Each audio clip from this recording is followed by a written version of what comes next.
Bayangkan hidup Anda sebagai lautan badai yang luas. Gelombang kekecewaan, angin kegagalan, lesan badai ketidakpastian menghantam kapal Anda setiap hari. Sebagian besar orang menghabiskan seluruh hidup mereka untuk mencoba mengendalikan gelombang, mencoba mengendalikan ekonomi, mengendalikan orang lain, atau mengendalikan hasil yang tidak dapat dikontrol. Dan setiap kali gelombang itu datang, kapal mereka hancur. Mereka hidup dalam reaksi dan keputusasaan. Namun ada sekelompok kecil orang yang tampaknya kebal terhadap badai. Ketika kesulitan datang, mereka tidak runtuh. Ketika tantangan menghantam, mereka tidak panik. Mereka berdiri kokoh, memancarkan ketenangan yang dalam dan kekuatan batin yang tak tergoyahkan. Apa rahasia mereka? Apakah mereka dilahirkan dengan keberuntungan yang lebih besar, atau mereka menghadapi badai yang lebih ringan? Jawabannya adalah tidak. Mereka telah membangun benteng, sebuah benteng yang tidak terbuat dari batu atau baja, melainkan terbuat dari pikiran yang terlatih dengan sangat baik. Mereka telah menguasai seni mengubah pikiran mereka menjadi senjata terkuat dan tameng. Mereka yang paling efektif. Mereka telah melatih pikiran mereka untuk beradaptasi, bertahan, dan maju terlepas dari kekacauan di luar. Video ini adalah manual pelatihan. Kita akan menyelami 7 pilar utama pelatihan mental yang akan mengubah Anda dari korban keadaan menjadi arsitek takdir Anda, terlepas dari apa pun yang dilemparkan kehidupan kepada Anda. Ini adalah tentang membangun ketahanan resilience yang tidak hanya bertahan, tetapi juga berkembang di tengah tekanan. Jika Anda lelah hidup dalam ketakutan dan reaksi, jika Anda siap untuk membangun kekuatan batin yang akan membuat Anda tak tergoyahkan, maka mari kita mulai dengan pilar pertama. Pilar yang berhubungan dengan cara kita berinteraksi dengan kenyataan. Bagian pertama, pilar. Pertama, menguasai area kontrol, the sphere of influence. Membedakan antara fakta dan ilusi. Pilar pertama dalam melatih pikiran Anda untuk mengatasi segala hal adalah menguasai area kontrol secara radikal, membedakan antara apa yang dapat Anda kontrol dan apa yang tidak dapat Anda kontrol. Kita menghabiskan sebagian besar energi mental kita untuk berjuang, melawan hal-hal yang berada di luar jangkauan kita. Kita khawatir tentang keputusan orang lain yang tidak sesuai dengan harapan kita. Masa lalu yang tidak dapat diubah. Hasil yang sepenuhnya bergantung pada faktor eksternal. Misalnya, pasar, kuaka, nasib. Setiap detik yang dihabiskan untuk melawan hal-hal di luar area kontrol, Anda adalah limbah energi mental murni.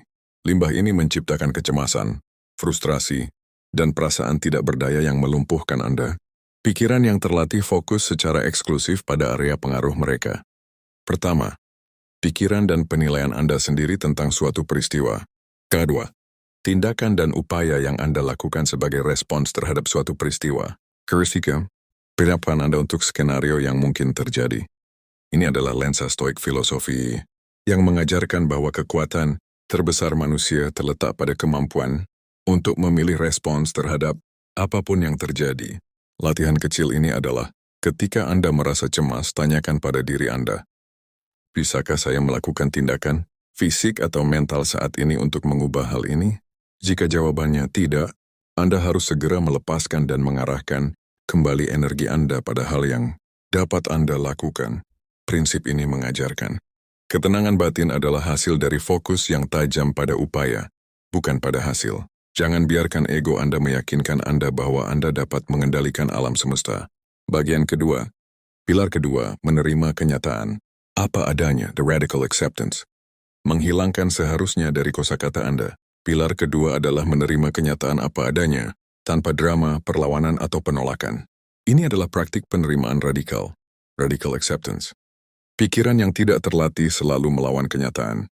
Mereka mengatakan, ini seharusnya tidak terjadi padaku, atau orang itu seharusnya tidak bersikap seperti itu, atau hidup seharusnya lebih mudah. Kata seharusnya adalah akar dari penderitaan. Ketika harapan Anda bertabrakan dengan kenyataan, gesekan itu menghasilkan rasa sakit. Pikiran yang terlatih memahami bahwa kenyataan adalah kenyataan. Entah Anda menyukainya atau tidak, fakta itu tetap ada.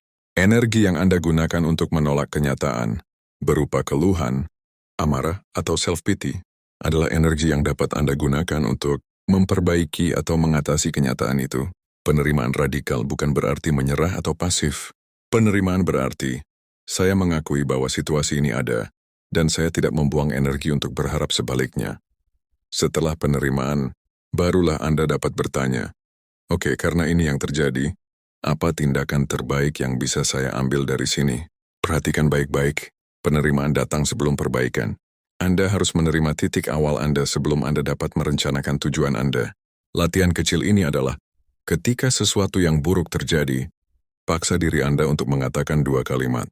Oke, ini kenyataannya, dan saya akan menerima situasi ini sepenuhnya. Barulah Anda melanjutkan dengan perencanaan tindakan. Prinsip ini mengajarkan, penderitaan terbesar datang dari perlawanan terhadap apa yang tidak dapat dihindari. Hanya dari dasar penerimaan yang jujur, Anda dapat membangun kembali. Bagian ketiga, pilar ketiga, menguasai jeda respon, the space between. Membuat ruang antara stimulus dan reaksi. Pilar ketiga adalah menguasai jeda, respon, menciptakan ruang 1 detik antara stimulus peristiwa, dan respons reaksi Anda. Pikiran yang tidak terlatih hidup dalam mode otomatis, mereka bereaksi secara instan. Seseorang mengatakan sesuatu yang mengkritik, dan Anda langsung marah. Sesuatu gagal dan Anda langsung panik. Reaksi otomatis ini jarang menghasilkan hasil yang baik. Itu adalah program lama yang dijalankan oleh emosi. Kekuatan terbesar manusia terletak pada kebebasan untuk memilih respons. Tetapi kebebasan itu hanya ada di jeda yang singkat. Pikiran yang terlatih tahu cara memperlambat waktu di tengah krisis. Ketika kritik datang atau kekecewaan menghantam, mereka tidak segera merespons. Mereka melakukan 2 hal yang kuat. Pertama, napas. Mereka mengambil 1 napas dalam, memutus siklus emosi yang memicu. Kedua, penamaan. Mereka secara internal memberi nama pada emosi yang mereka rasakan. Ini adalah rasa marah, atau ini adalah rasa takut. Dengan memberi nama pada emosi, Anda memisahkannya dari diri Anda. Anda tidak lagi menjadi amarah. Anda hanya mengamati amarah itu. Dalam jeda 1 atau 2 detik itu, Anda mendapatkan kembali kendali dan dapat memilih respons yang berkelas, strategis, dan efektif. Prinsip ini mengajarkan, jangan biarkan lingkungan Anda menentukan status emosional Anda. Jeda adalah ruang di mana kekuatan sejati Anda dan kebebasan Anda berada. Bagian keempat, pilar keempat, praktik amor fati, mencintai takdir Anda, mengubah batu sandungan menjadi bahan bakar. Pilar keempat adalah praktik amor fati, frasa Latin yang berarti cintai takdir Anda. Bukan hanya menerima apa yang terjadi, pilar kedua, tetapi mencintai apa yang terjadi dan menggunakannya untuk keuntungan Anda. Pikiran yang tidak terlatih melihat kemalangan sebagai penghukuman atau kemunduran yang menghancurkan. Mereka mengatakan, mengapa ini terjadi pada saya? Pikiran yang terlatih mengajukan pertanyaan yang berbeda. Karena ini terjadi, bagaimana saya bisa menggunakannya untuk menjadi lebih kuat, lebih bijaksana, atau lebih siap? Amor fati mengajarkan Anda untuk melihat setiap hambatan, setiap kritik, setiap penolakan, setiap kegagalan bukan sebagai batu sandungan, tetapi sebagai bahan bakar atau alat pelatihan yang secara khusus dirancang untuk memperkuat keterampilan Anda. Jika Anda dipecat, amor fati mengatakan, luar biasa. Sekarang saya dipaksa untuk belajar skill baru yang telah saya tunda selama 3 tahun dan menemukan jalur yang lebih baik. Jika Anda dikritik dengan keras, amor fati mengatakan, ini adalah umpan balik yang jujur yang saya butuhkan untuk memperbaiki titik buta saya. Latihan kecil ini adalah, ketika sesuatu yang buruk terjadi, segera catat 2 potensi manfaat atau pelajaran yang Anda ambil dari situasi tersebut, meskipun sulit untuk dilihat pada awalnya. Anda secara harfiah memaksa otak Anda untuk mencari peluang di tengah kekalahan. Prinsip ini mengajarkan, Anda tidak dapat memilih apa yang terjadi pada Anda, tetapi Anda dapat memilih nilainya. Cintailah prosesnya, termasuk bagian yang menyakitkan, karena proses itulah yang membentuk master. Bagian kelima, pilar kelima, menemukan tujuan di atas. Perasaan, the meaning compass. Melampaui emosi harian dengan visi jangka panjang. Pilar kelima adalah menemukan tujuan yang lebih besar yang melampaui perasaan dan kenyamanan harian. Anda, sini adalah kompas, makna, meaning compass. Pikiran yang tidak terlatih didorong oleh kenyamanan. Mereka menghindari rasa sakit, menghindari pekerjaan sulit, dan selalu mencari jalur dengan resistensi paling rendah. Akibatnya, mereka hidup dalam stagnasi yang digerakkan oleh mood sesaat. Pikiran yang terlatih didorong oleh tujuan atau makna yang lebih besar daripada diri mereka sendiri. Mereka memiliki visi jangka panjang. Ketika mood Anda turun seperti yang kita bahas di naskah sebelumnya, Anda tahu bahwa perasaan itu sementara, Tetapi tujuan Anda melayani keluarga, membangun warisan, menyelesaikan proyek besar adalah permanen. Tujuan bertindak sebagai jangkar emosional. Ketika Anda menghadapi tugas yang membosankan atau rasa sakit yang hebat, Anda tidak akan bertanya, apakah saya ingin melakukan ini? Anda bertanya, apakah tindakan ini melayani tujuan yang lebih besar yang saya yakini? Jika jawabannya ya, Anda akan menemukan kekuatan untuk terus maju, terlepas dari perasaan Anda. Latihan kecil ini adalah, tuliskan satu kalimat tentang, mengapa saya melakukan perjuangan ini? Tempelkan di tempat yang dapat Anda lihat. Ini adalah pengingat harian Anda bahwa perjuangan hari ini memiliki makna yang melampaui kenyamanan 5 menit berikutnya. Prinsip ini mengajarkan, untuk mengatasi segala hal, Anda harus memiliki tujuan yang lebih besar daripada rasa sakit. Makna adalah bahan bakar utama untuk ketahanan sejati. Bagian ke-6, pilar ke-6, memvisualisasikan. Keburukan, the negative visualization, melatih diri untuk kehilangan segalanya. Pilar ke-6 adalah menggunakan alat kontraintuitif yang sangat kuat. Memvisualisasikan keburukan atau kekalahan. Pikiran yang tidak terlatih hidup dalam fantasi, mereka berasumsi bahwa segala sesuatu yang mereka miliki, kesehatan, pekerjaan, hubungan akan selalu ada. Ketika kehilangan benar-benar terjadi, kejutan dan penolakan pilar kedua menghancurkan mereka. Pikiran yang terlatih secara berkala, memvisualisasikan kehilangan semua yang mereka hargai. Latihan ini bukan untuk menakut-nakuti diri sendiri. Ini memiliki 2 tujuan kritis. Pertama, rasa syukur yang segera. Ketika Anda menghabiskan 5 menit memvisualisasikan kehilangan pekerjaan Anda, atau kehilangan orang yang Anda cintai, ketika Anda kembali ke kenyataan, Anda akan merasakan lonjakan rasa syukur yang kuat untuk apa yang Anda miliki saat ini. Rasa syukur adalah senjata anti kecemasan yang paling kuat. Kedua, perencanaan kesiapan. Visualisasi ini memaksa Anda untuk bertanya, jika ini terjadi, apalah langkah pertama yang akan saya ambil? Bagaimana saya akan pulih? Anda membangun rencana mental darurat dan ketahanan sebelum krisis datang. Ketika kesulitan benar-benar datang, pikiran Anda telah melatih skenario tersebut, dan Anda dapat menghadapi kenyataan dengan ketenangan yang telah dipersiapkan. Alih-alih panik. Prinsip ini mengajarkan, jangan biarkan diri Anda terkejut oleh nasib buruk. Hargai apa yang Anda miliki, dan persiapkan rencana untuk hari ketika itu hilang. Visualisasi negatif menciptakan ketahanan yang tenang. Bagian ke-7, pilar ke-7, berpikir. Dalam skala waktu besar, the cosmic perspective, menempatkan masalah Anda dalam konteks yang lebih luas. Pilar ke-7, yang menyatukan semua pelatihan mental ini, adalah berpikir dalam skala waktu besar, mengadopsi perspektif cosmic perspective. Pikiran yang tidak terlatih melebih-lebihkan pentingnya masalah saat ini.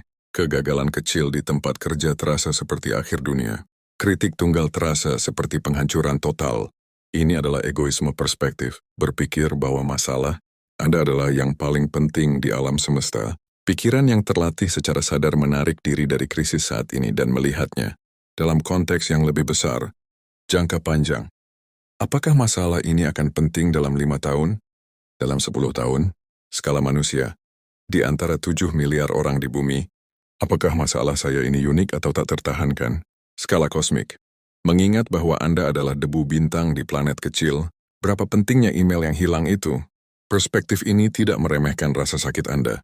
Itu hanya mengurangi ukurannya agar dapat dikelola. Ini menggerakkan Anda dari perasaan, panik ke ketenangan rasional yang memungkinkan Anda untuk mengambil tindakan efektif. Pilar pertama. Latihan kecil ini adalah, ketika Anda merasa kewalahan, bayangkan diri Anda melihat ke bawah dari luar angkasa. Masalah Anda hanyalah titik kecil di hamparan waktu dan ruang. Tarik napas dan kembalilah ke diri Anda dengan pertanyaan. Mengingat hal ini, apa satu hal logis yang bisa saya lakukan sekarang? Prinsip ini mengajarkan, masalah Anda adalah nyata, tetapi ukurannya hanyalah masalah perspektif. Latih pikiran Anda untuk melihat masalah kecil, dan Anda akan menjadi besar. Kita telah membedah 7 pilar. Untuk melatih pikiran Anda agar dapat mengatasi segala hal dari menguasai, area kontrol hingga mencintai, takdir Anda, bahkan memvisualisasikan keburukan. Ketahanan, resilience, bukanlah sifat bawaan. Itu adalah keterampilan yang ditempa dalam panasnya kesulitan. Dan itu adalah keterampilan yang harus Anda latih setiap hari. Anda memiliki kekuatan bawaan untuk memilih bagaimana Anda merespons setiap situasi, tetapi kekuatan itu harus dilatih agar siap saat dibutuhkan. Ingatlah 3 komitmen utama ini. Langkah pertama, jangan berjuang melawan kenyataan. Terima keadaan saat ini, pilar kedua, dan fokus hanya pada tindakan Anda, pilar pertama. Langkah kedua, ciptakan jeda antara stimulus dan respons, meskipun hanya satu napas dalam, pilar ketiga. Langkah ketiga, gunakan setiap kesulitan sebagai bahan bakar untuk pertumbuhan. Anda, amor fati, pilar keempat. Anda layak menjalani hidup di mana Anda adalah kapten kapal Anda, bukan korbannya. Tindakan apa yang akan Anda ambil 5 menit dari sekarang yang menunjukkan bahwa Anda telah mengambil kendali atas pikiran Anda? Terima kasih telah berani membangun benteng mental Anda.